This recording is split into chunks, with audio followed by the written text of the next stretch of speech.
Vuoi assaggiare una birra dove al suo interno scopri la specialità tipica friulana? Lumi Beer, il prodotto ricavato in 20 ettari di terreno coltivato a orzo distico, biodiversità, performance ambientale.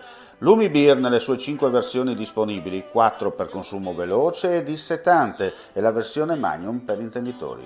Lumi Beer si abbina a qualsiasi palato. Lumi Beer è un prodotto esclusivo Azienda Agricola Pancera, il buon seme, i buoni frutti.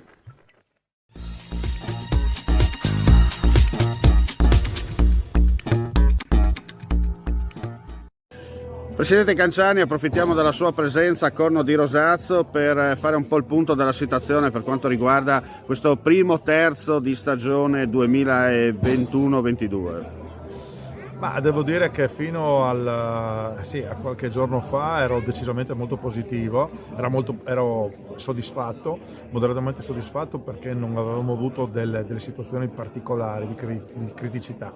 Adesso invece da questa settimana, soprattutto per quanto riguarda i settori giovanili, sono preoccupato, anzi direi più, uso un termine molto più forte, ho proprio paura, ho timore perché vedo che l'aumento dei contagi è esponenziale e ci sono alcune province, alcuni settori, alcune zone tipo Gorizia o Trieste dove questo è molto molto presente nelle categorie giovanili. Nei dilettanti per fortuna anche questo fine settimana avremo solo 3 gare sospese non per Covid ma a causa, quindi con dei numeri che non permettono la sospensione ma lo facciamo in via preventiva.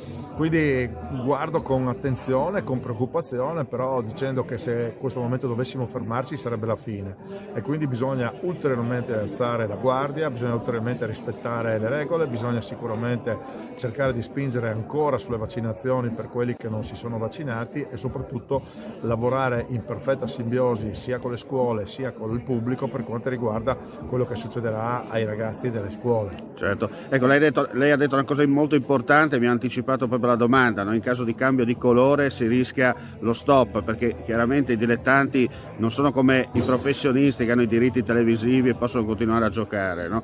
È questo il chiosco, no? Quello che mantiene in piedi poi tutto il sistema.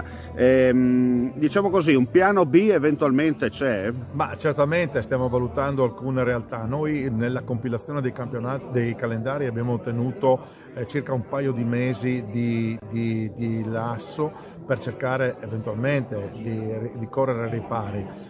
Non per niente l'eccellenza terminerà alla fine il girone d'andata terminerà alla fine del mese di novembre, poi ci sono le gare per le qualificazioni alla finale di Coppa Italia.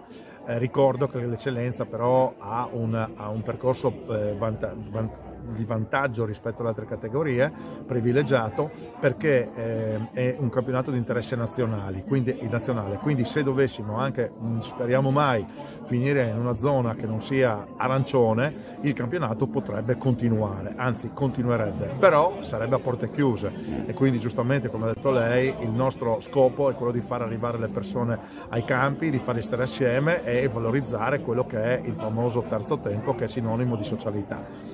Per le altre categorie, logicamente per i dilettanti abbiamo anche in questo caso avuto delle intuizioni che permetterebbero di chiudere la stagione sportiva entro il 30 giugno nel caso di uno stop. Nei settori giovanili, come ho detto prima, è un po' più complesso perché siamo partiti un po' più in ritardo e comunque subiamo quelli che possono essere i provvedimenti che vengono dati dalla regione per quanto riguarda le frequenze scolastiche.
Claudine, locale per palati fini e buongustai, dove si mangia, si beve e si respira bird, Collio e Quay. Sono Claudia Azzano e vi aspetto con le mie specialità. Cosa aspettate? Claudine, food, wine, music e sei in pole position.